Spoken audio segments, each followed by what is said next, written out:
한때 굉장히 많이 유행됐던 말 가운데 신토부리.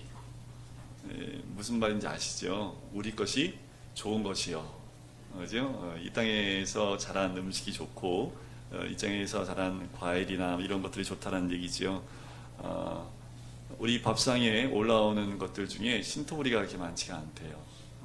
다른 수입된 것들이 많고, 그래서 조합을 형성을 해서 우리나라에서 자란 것들을 먹게 하고 하는 그런 운동들로 벌어지고 있죠.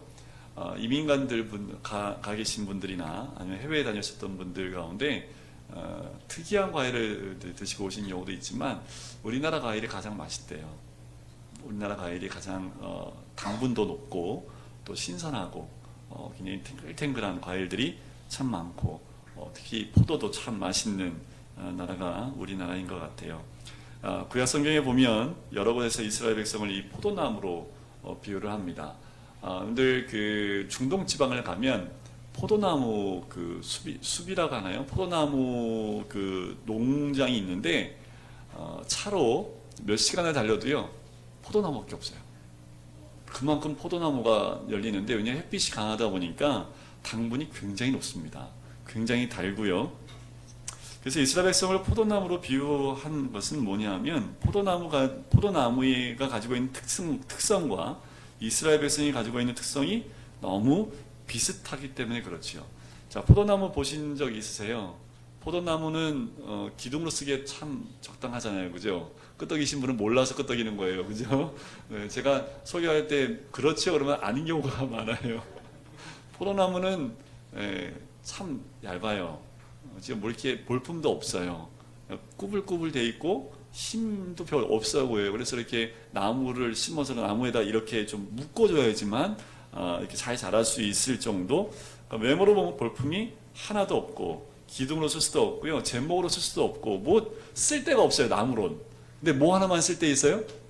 열매 하나는 기가 막히다는 거죠. 그 열매가요 그냥 뭐 한두 송이 열리는 거예요. 이 나무는 작은데 한 번 맺히는데 굉장히 많은 열매가 맺히는 특징이 있습니다. 외모로 보면 볼 것이 아무것도 없는 것 같아요. 외모로 보면 그런 것 같아요. 어떻게 보면 우리 예수님을 포도나무로 말씀하시는 게 그 이유가 있는 것 같아요. 예수님이 볼품이 저처럼 없어졌던 것 같아요. 마르셨던 것 같고, 그런데 거기서 나오는 열매가 참 달았다라는 거지요. 하나님 백성의 삶도 이와 같지 않을까라는 생각이 들어요. 하나님 백성도 보면 외모적으로 보면 볼품도 없고 그렇지만 하나님 말씀을 통해 만들어낸 삶은 기가 막힐 정도로 맛있고 또한 신선한 과일처럼 굉장히 단 것을 많이 만들어내는 사람들, 그 사람들이 하나님 믿는 사람인 줄 믿습니다. 아멘이 작아요. 왜 그러냐면 요즘 시대에 이렇게 하나님 말씀을 따라가면서 신선한 과일의 열매처럼 당분을 내는 사람들이 많지 않기 때문에 그렇죠. 이스라엘 민족이 아까도 말씀드렸지만 포도나무로 비유가 됐어요. 그래서 이스라엘 민족한테는 굉장히 귀한 열매들이 많이 맺혔잖아요, 그렇죠?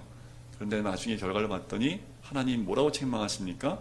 들포도, 맛대가리 하나도 없는 열매를 맺기 시작을 하는 거죠. 왜 그랬을까요? 처음엔 그러지 않았는데 왜 변질이 됐을까요? 이스라엘 민족이 점점 하나님과 멀어지기 시작했기 때문에 그렇습니다. 오늘 본문에 보면 예수님은 이 요한복음 15장 말씀은 고별설교에 들어가요. 14장과 15장과 16장이 고별설교입니다. 고별설교는 무슨 의미가 있어요? 유서예요, 유서. 예수님이 곧 내일이면 돌아가십니다. 십자가에 못 박혀요. 그래서 다락방에서 만찬을 하시고 또한 발을 닦이시고 난 다음에 이제 자리를 옮기시는 과정 가운데서 움직이시면서 이 15장의 말씀을 하시는 거거든요. 다락방에서 얘기가 시작돼서 유언처럼 마지막 고별 설교를 하시는데 갑자기 15장에 들어와서 이 비유를 하신다라는 거지요. 얼마나 중요한지 모르겠습니다. 그냥 우리는 하나의 비유로 받아들일지는 모르겠어요. 그런데 예수님이 우리에게 이 말씀을 하는 것은 그냥 비유로만 받아들이는 게 아니에요. 예수님은 이 말씀이 꼭 우리 가슴에 새겨졌으면 해서 마지막으로 내가 딱 한 가지 비유만 너희한테 할게 하면서 하신 말씀이 오늘 본문이라는 거죠. 시대를 초월해서 지금 이 시대에 살고 있는 우리에게도 주님이 또 말씀하고 계시는 것 같아요. 나는 포도나무고 너희는 가지라는 거지요. 그것은 예수님과 우리와의 관계를 얘기하고 있는 거죠. 1절부터 11절까지가 예수님과 우리의 관계를 얘기하고요. 12절부터 17절까지는 성도들 서로 간의 상호의 관계에 대해서 얘기합니다. 그리고 18절부터 마지막 절까지는 우리 성도들과 세상과의 관계에 대한 부분들을 예수님이 조목조목 말씀해 주고 있는 거죠. 이 말씀을 통틀어서 강조하고 있는 것은 이 말씀이에요. 예수 그리스도 안에 있는 삶이 무엇인지를 우리에게 알려주고 있는 거지요.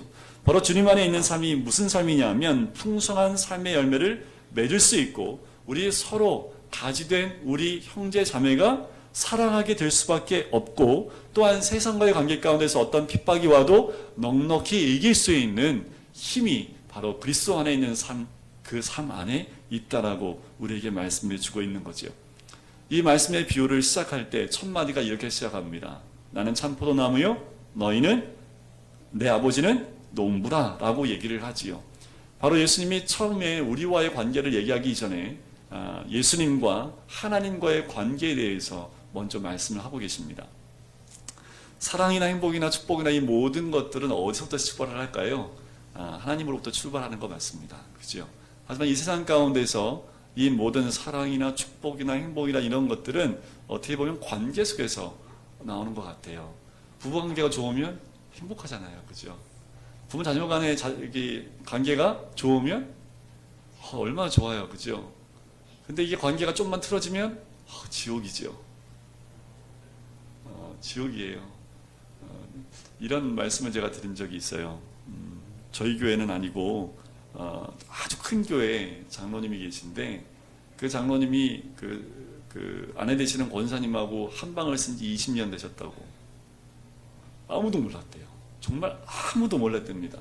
근데 어느 날 한 목사님을 초청을 해서 그 목사님한테 다 토해낸 거예요. 실은 20년 동안 우리 부부가 얼굴을 대한 건 주일날만 얼굴을 대합니다. 평일은 얼굴을 대하고 살 이유가 없대요. 워낙 잘 사셔서 평수가 넓으니까 방하고 방 서로 만날 필요도 없고 들어가고 나가는 시간이 서로 엇갈리니까 뭐 얼굴을 대할 시간이 없다는 거예요. 단지 교회에 올 때만 한 차 타고 오신다고. 그러니까 교회 성도들이 아무도 몰랐다는 거예요. 담임 목사님조차도 몰랐다라는 거지요. 20년의 그 삶에 부부관계가 깨어져 있는 그 삶은 어땠을까요? 행복하지 못했지요. 아무리 우리가 주님 믿고 있지만 관계가 깨어지면요, 그건 그 순간부터 지옥과 같은 삶이 될 수밖에 없는 거지요. 그런데 가장 중요한 관계가 뭘까요? 하나님과 우리와의 관계입니다.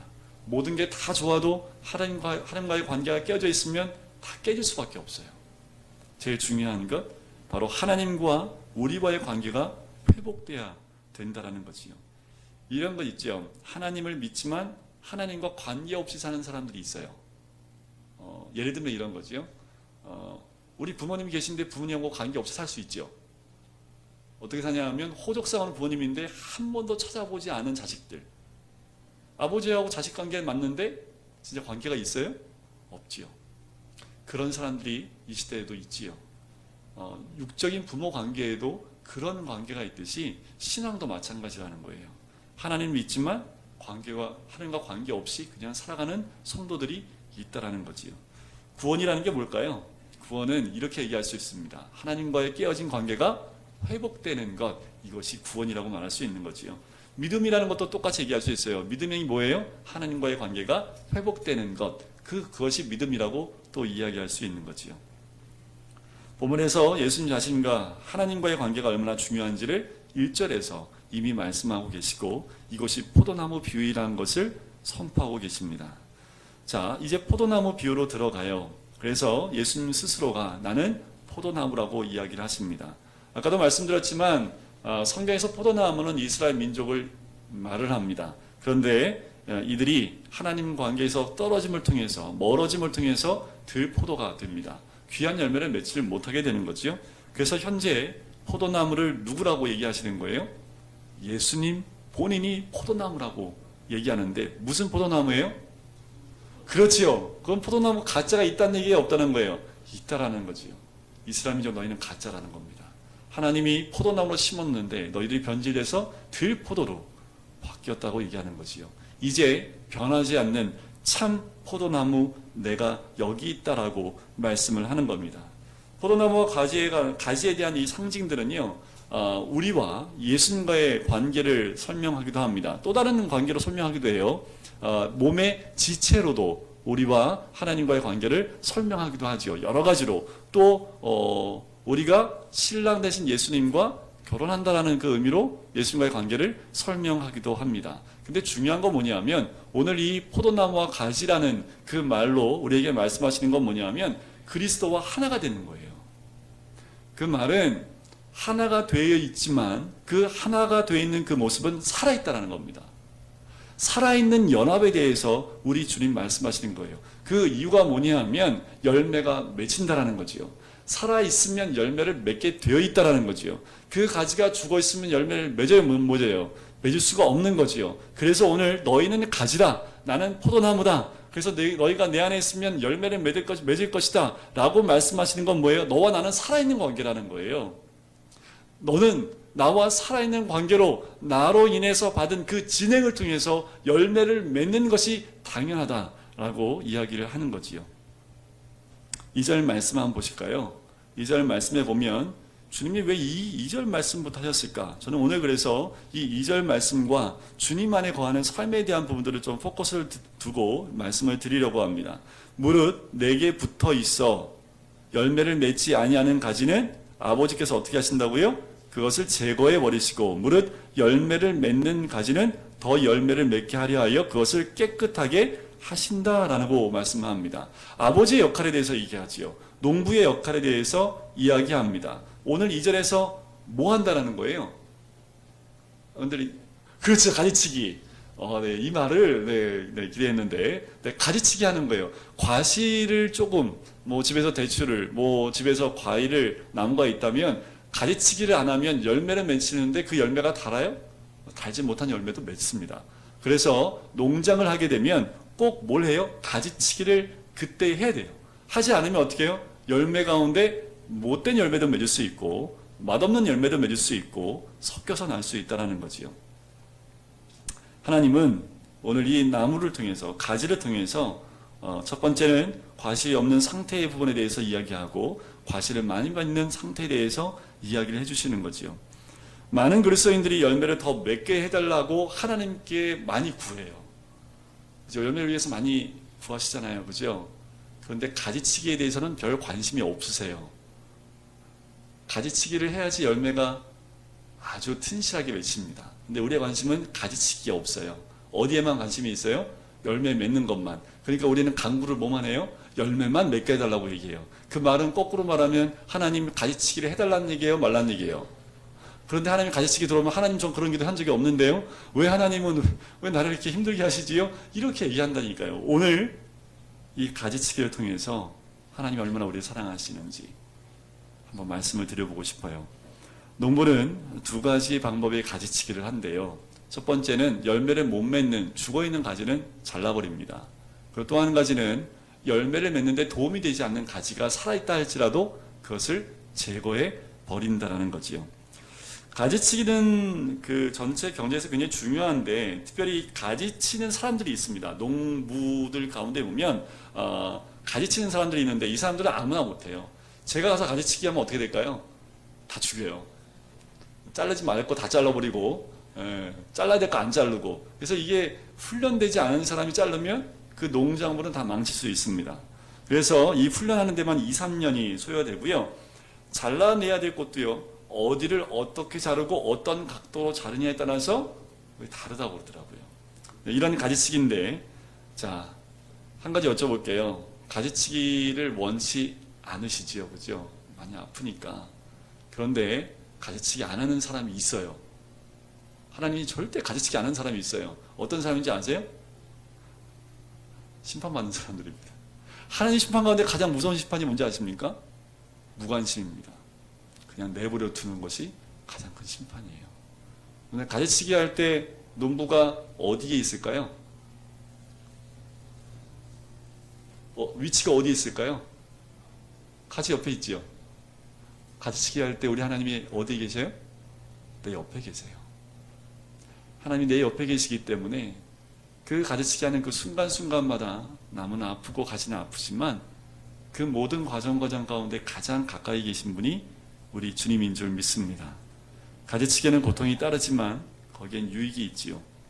가지치기를 우리가 기뻐하지 않지만 꼭 필요한 것이 가지치기라는 거지요. 그래서 우리 인생에 가지치기가 있습니다. 하나님께 귀한 열매를 맺게 하지 못하는 우리 안에 있는 모습들, 나쁜 습관이나 인격이나 성격들, 이런 것들을 제거하지 않으면, 그리고 이것들을 적당한 때에 손을 보지 않으면 우리 안에 귀한 열매를 맺기가 어렵다라는 거지요. 오늘 오전에 제가 아브라함에 대해서 말씀을 드렸어요. 아브라함이 떠나라고 말씀하셨잖아요. 그 떠난다는 것 어떻게 보면 가지치기와 마찬가지입니다. 떠나라고 하면 우리가 다 떠났으면 좋겠어요. 그래서 아버지의 집을 떠나면 그냥 그 순간 다 끝나면 좋겠지만, 아버지와 함께 살았던 그 세월들이 나로 하여금 아버지의 모습을 발견케 하지요. 저희 아버지 한 번도 못 보셨잖아요, 그죠? 근데 지금 우리 아버지 오시면 목사의 아버지라는 거 아실까요, 모르실까요? 아세요. 행동하고 하는 것들이 어떻게 비슷한지. 저도 아버지한테 닮고 싶지 않은 모습이 있었을까요, 없었을까요? 이거는 닮고 싶지만 이거는 좀 아닌데 라는 것들이 있어요. 근데 어느 날 보면 거울에 누가 보여요? 제가 안 보이고 아버지의 모습이 보일 때가 있어요. 그러면 누가 힘들어요? 우리 애들이 힘들죠. 목사님 저도요, 그 아버지의 모습을 제거할 때 제거했어야 되는데 못할 때가 더 많다는 거죠. 어떠십니까? 우리 하나님은 하나님의 열매를 맺기 위해서 제거해야 될 것들을 그 순간순간 제거할 수 있도록 해준다는 거지요.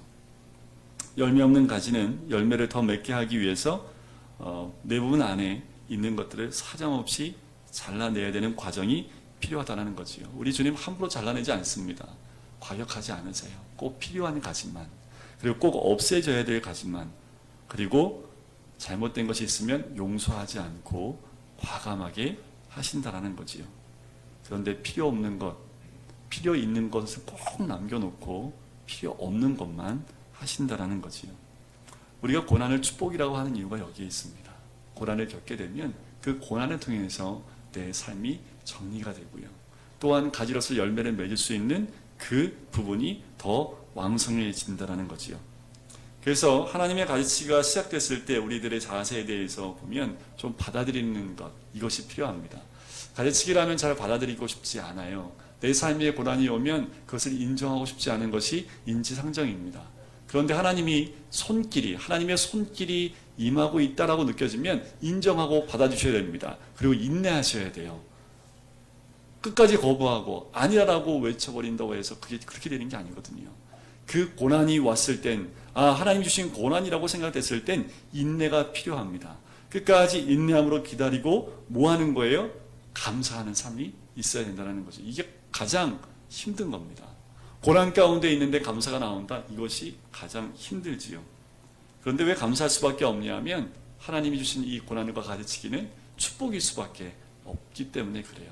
그래서 성경의 많은 기자들을 보면 고난 속에 힘들어하지만 결국 하나님께 찬양하고 감사함으로 나가는 이 시편의 기자가 많고요.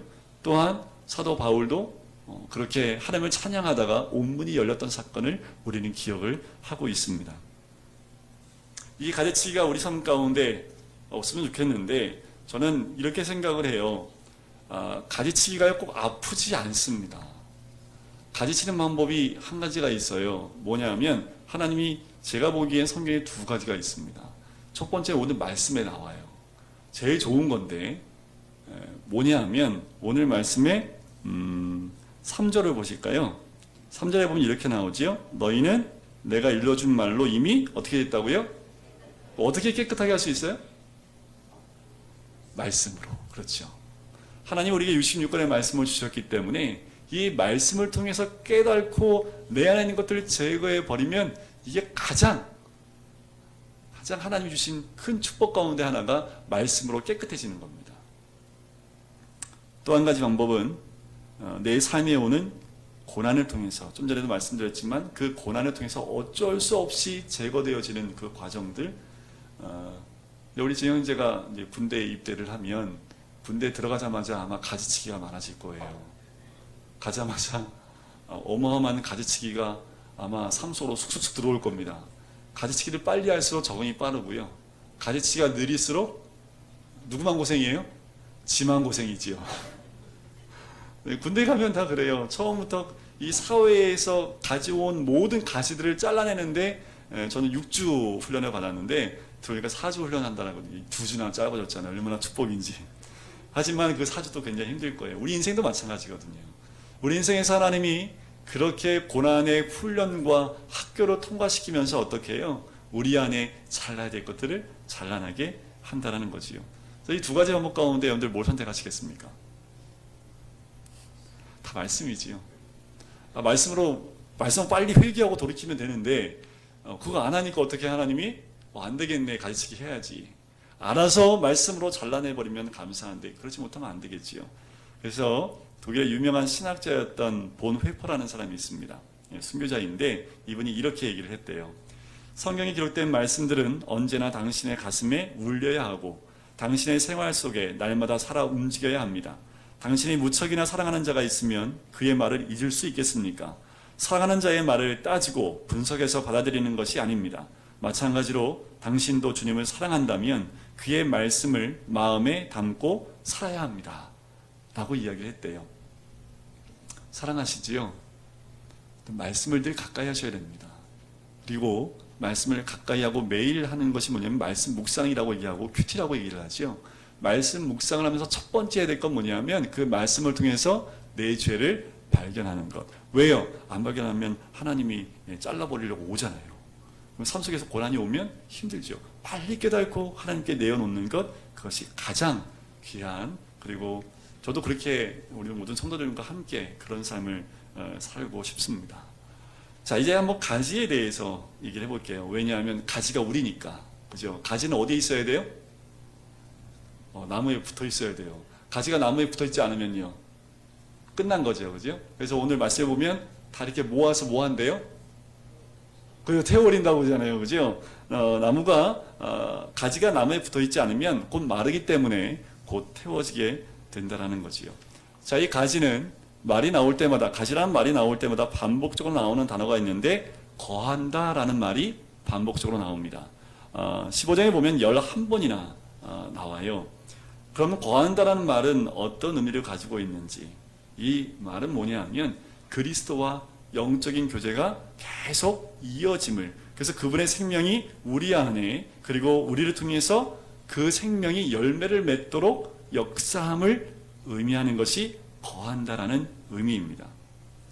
어렵죠? 간단해요. 그냥 붙어있으면 열매 맺죠. 그거예요. 뭐 여러 가지 말 필요 없고요. 그냥 가지가 나무에 붙어있으면 열매를 맺어요. 근데 붙어있는데 열매를 안 맺어. 그거는 좀 이상한 거죠. 가지치기나 아니면 잘못 붙어있는 거죠. 여러분들 어디에 붙어있습니까? 우리 애들은 어디에 붙어있을까요? 우리 애들은 엄마한테 붙어있고 아빠한테 붙어있지요. 애들은 엄마 아빠한테 무조건 쪽쪽 빨아먹잖아요. 그죠? 네, 먹고 싶으면 엄마 아빠한테 얘기하고 그러잖아요. 그죠? 이 아이들이 점점 크면서 분리가 됐지요. 그죠? 자, 우리는 누구한테 붙어있을까요? 여러분들 과연 누구한테 붙어있습니까? 정말 하나님께 붙어 있으세요? 우리 예수님이 포도나무인데 그 포도나무에 붙어 계세요? 제가 전에 수련회 1박 2일 갔을 때도 말씀을 잠깐 드렸지만, 포도나무 가지를 보고 저희가 포도나무라고 해요? 아니면 가지라고 얘기해요? 그러면서 포도나무라고 얘기를 하죠. 그죠? 포도나무 가지 보면서 얘는 포도나무 가지가 아닐 수도 있어 라고 얘기할 수 있어요? 아니죠. 포도나무에 붙어있으면 얘도 포도나무죠. 포도나무에 붙어있지 않으면 포도나무가 아니겠지만, 포도나무에 붙어있는데 이게 포도나무가 아니라고 얘기할 수 없는 거죠. 자, 우리가 그리스도께 붙어있어요. 예수님께 붙어있어요. 그럼 우리는 뭐가 돼야 돼요? 결론이 딱 나는 거잖아요. 그죠? 자, 가지가 포도나무에 붙어 있어서 포도나무 열매를 맺었다면, 우리는 예수 나무에 붙어 있으면 우리는 무슨 열매를 맺어야 돼요? 예수 열매를 맺어야 되는 게 당연한 거죠. 우리 옆에 분 한번 보세요. 뭐 어때? 좀 맺혀져 있는 거 째려보고 그러세요. 왜? 째려보지 마시고, 네, 어떻게 열매가 좀 보이세요? 열매를 보이세요? 네. 네. 이게 부부끼리 봐야 정확하죠. 네. 저도 제 아내가 보면 도망갈 수 없습니다. 나는 성도님들 보기에는 열매가 많은 것처럼 보이는데 우리 아내가 보면 이렇게 그걸 이렇게 요거 떼고 저거 떼고 요거 하나 뭐 이렇게 할 수 있는 게 아마 아내가 보는 게 더 정확하지 않을까. 때로 우리 자녀를 보면 부모님은 좀 미덥지 않아요, 그죠? 그래서 부모님은 너무 우리 자녀들에게 박하게 이렇게 평가를 내리시는 경우가 좀 많은데, 우리 아이들을 보면 우리 금강교회에 있는 아이들은요 열매가 곧 보입니다. 어저께도 이제 식사를 하는데 한 아이가 설교 말씀을 몇 개월 전에 들었는데 이제 그 말씀이 깨달아졌다고 자기 엄마한테 이게 그거였어라고 얘기를 했대요. 그 말 듣는데 저도 대단하다, 그걸 깨달았네, 그 어린 나이에 하면서 어저께도 참 들으면서 우리 교회 안에 아이들이 귀한 열매로 소망이 있구나 라는 생각을 가져보게 됩니다. 예수 그리스도 안에 있으면 예수님의 열매를 맺게 돼 있죠. 예수의 열매가 뭘까요? 갈라디아서 5장에 보면 성령의 9가지 열매입니다. 첫 글자만 따면 이렇게 돼요. 사이와 오자양 충원절. 이게 첫 글자거든요. 사랑과 희락과 화평, 사이와 오래 참음과 자비와 양선, 충성, 온유, 절제. 이 9가지 열매가 맺힌다는 거죠. 다시 한번 옆에 분 보고 그 9가지 열매 가운데 몇 개가 있나 한번 보실까요? 오늘 집에 가서 하실 일이 있는데 집에 가서 아내가 평가를 해주십시오. 당신은 1개 아니면 당신은 1개 아니면 뭐 몇 개. 당신한테는 사랑의 열매가 가득한 것 같아. 웬만하면 열매가 아직 연글지 않고 이제 막 조그맣게 생겼다 하더라도 좀 연근 것처럼 얘기를 해주셔야 돼요. 당신은 사랑의 열매가 너무 잘 익었어, 뭐 이렇게 축복해주고, 집에 가서 한번 그 열매가 무엇이 있는지, 혹시 이런 분들 계시면 둘 다 봤는데 열매가 없어, 그러면 둘이 무릎 꿇고요 두 손 꼭 붙잡고 회개하면서 오늘 밤 하나님, 내 안에 열매가 없었습니다, 그리스도 안에 있는 것 같았는데 하나님 그리스도 열매가 없었네요 하면서 회개하는 밤이 되었으면 좋겠습니다. 다들 열매가 있으시죠? 네. 아니요? 네. 자, 포도나무가 포도를 맺는 것 같이 예수나무는 예수를 맺어야 됩니다. 8절 말씀에 보니까 이렇게 나와요. 너희가 과실을 많이 맺으면 내 아버지께서 영광을 받으실 것이요 너희가 내 제자가 되리라. 우리가 열매를 맺음으로 어떻게 한다고요? 하나님께 영광을 올려드린다고요. 하나님이 받고 싶은 영광은 이겁니다. 우리를 통해서 예수의 열매가 맺히는 거지요. 목사이지만 저도 예수 나무에 붙어 있어요. 우리 장로님들도 장로님이지만 어디에 붙어 있어요? 예수 나무에 붙어 있어요. 우리 권사님들도 어디에 붙어 있어요? 예수 나무에 붙어 있는 거지요. 다 동일합니다. 그 나무에 붙어서 예수 열매를 맺어야 되는 것이 이 땅에 살아갈 때 우리가 해야 될 가장 중요한 사명인 줄 믿습니다. 그렇게 열매를 맺으면 주위에 있는 사람들이 우리 보고 뭐라고 그래요? 그렇지, 예수쟁이. 우리가 그렇게 살아가면 저 예수쟁이들, 이런 말이 나와야 돼요. 근데 어느 순간부터 예수쟁이라는 말이 저희 어머니가 저한테 항상 했던 말씀이 예수쟁이였거든요. 교회만 간다고. 그런데 지금은 좀 비하하는 말이 좀 많죠. 원래 예수쟁이라는 말이 약간 비하하는 말이지만 그리스도의 성품이 없고 겉모습만, 그리스도께 붙어있지 않고 그 예수의 나무에 붙어있는 것처럼 살아가는 그 사람들이 있다라는 거죠. 우리가 예수의 제자가 된다면 분명한 것은 어디 가든지 누구를 보든지 어떤 사람이 우리를 보든지 우리를 통해서 누구를 봐야 돼요? 예수 그리스도를 봐야 됩니다. 좀 이 시간에 우리들 안에 가지를 쳐야 될 것이 무엇인지 좀 곰곰이 보셨으면 좋겠어요. 이게 가장 중요합니다. 열매를 맺지 못하게 하는 그 가지나 내 안의 성품, 기질들, 습관들, 아직도 버리지 못하는 것들이 뭐가 있는지 보셔야 돼요. 떠나셔야 되지요. 오늘 아브라함이 떠나려고 했지만 잘 떠나지 못해서 40년 동안 훈련을 받았던 것처럼 오늘 예수님도 제자들에게 마지막 말씀 가운데 너희가 열매를 맺어야 돼. 많은 열매를 맺음으로 내 제자가 될 거야. 그러려면 가지치기가 필요하다라고 얘기하는 거죠. 예수 그리스도를 통해서 우리 모두가 예수의 생명을 받았으면 좋겠습니다. 주일날만 받으시면 안 돼요. 주일날만 와서 말씀을 통해서 호흡하시면 안 돼요. 매일의 삶 가운데 그 호흡은 있어야 되고 그 생명의 양식은 있어야 됩니다. 그 생명이 내게 들어와야지 매일처럼 건강한 몸이 또한 건강한 그리스도인이 될 수 있는 거죠. 혹시 병들어 있는 그리스도인은 우리 가운데 없는지, 정말 예수님을 믿는다고 하지만 예수의 생명과 열매를 맺지 못하는 병들어 있는 모습이 우리의 모습은 아닌지, 말씀을 정리하면서 한 가지 꼭 말씀드리고 싶은 것이 있어요. 그게 뭐냐 하면 7절 말씀입니다. 우리가 가장 좋아하는 말씀인데 한번 같이 읽어볼까요? 7절 말씀입니다. 너희가 내 안에 거하고 내 말이 너희 안에 거하면 무엇이든지 원하는 대로 구하라. 그리하면 이루리라. 하나님 주님 말씀하신 겁니다. 무엇이든지 원하는 대로 구하라. 그리하면 이루리라. 어떻게 하면요? 너희가 내 안에 거하고. 누가요? 내 말이 너희 안에 거하면. 중요한 말씀입니다. 다른 게 아니에요. 전에는 이렇게 얘기하죠. 그가 내 안에 내가 그 안에라고 얘기했지만 이 7절에 와서는 너희가 내 안에 거하고 내 말이 너희 안에 거하면, 우리가 주님 안에 거하는 게 뭐냐면 주님의 말씀이 내 안에 거하는 겁니다. 이걸 꼭 잊지 마세요. 이런 사람만이 무엇이든지 원하는 대로 구하면 하나님이 이루어 주신다 말씀을 하는 거지요. 이게 주님과의 살아있는 관계입니다. 여러분들 그분의 말씀이 우리 가운데 있습니까? 이 66권의 말씀이요 살아있어야 됩니다. 이 66권의 말씀을요 진액처럼 우리가 빨아들여서 내 가슴에 가지고 있어야 되는 거지요. 이 말씀을 통해서 내 안에 들어오면 내 안에서 무엇이든지 원하는 대로 구하면 다 이루어 주겠다라고 주님이 약속을 해주신 말씀이거든요. 이걸 잊지 마십시오. 그럼 우리가 지금 또 뭐 하면 돼요? 말씀을 놔야지요. 말씀이 내 안에 있어야지요. 말씀 안에 거해야 되는 거지요. 그리고 우리가 주님 안에 거하고 주님이 그 말씀이 우리 안에 거하면 하나님이 함께 하신다라는 거지요. 말씀이 우리 안에 있으면 뭘 구할까요? 주의 말씀을 구하게 되어져 있습니다. 하나님은 주의 나라를 위해서 우리에게 무엇을 구하든지 다 이루어 주겠다라고 말씀하는 거지요.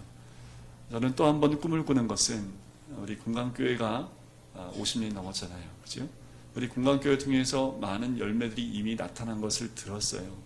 우리 교회 끝까지 남아있진 않았지만 또한 우리 교회를 통해서 우리 교회 출신의 사람들이 많은 열매를 맺은 것 또 듣기도 합니다.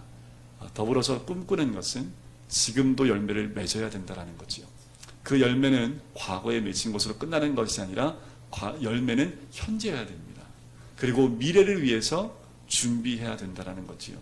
우리 금강교회 안에 여러 가지 열매가 많이 맺혔으면 좋겠어요. 말씀의 열매뿐만 아니라 저는 우리 다음 세대를 봅니다. 우리 자녀들을 보는 거지요. 이 아이들이 얼마나 하나님의 자녀들로 예쁘게 성장하고 열매로 맺혀질까. 우리가 바라봐주고 이 아이들에게 기도로 후원하면서 이 아이들이 그리스도의 말씀으로 성장하는 것을 바라봐 주셔야 된다는 거지요. 그래서 우리 금강교회 안에 예수가 많이 채워졌으면 좋겠습니다. 예수님이 이건 좋게 그냥 우리 편하게 예수쟁이들이 가득가득 차고 넘쳐서 우리 교회에 왔다 흩어지면 그냥 바글바글한 예수쟁이들이 온 사방을 다 다니면서 많은 자들에게 예수의 살아계심을 보여주는 우리 모든 금강교회 성도님 되시기를 주의 이름으로 간절히 축원드립니다.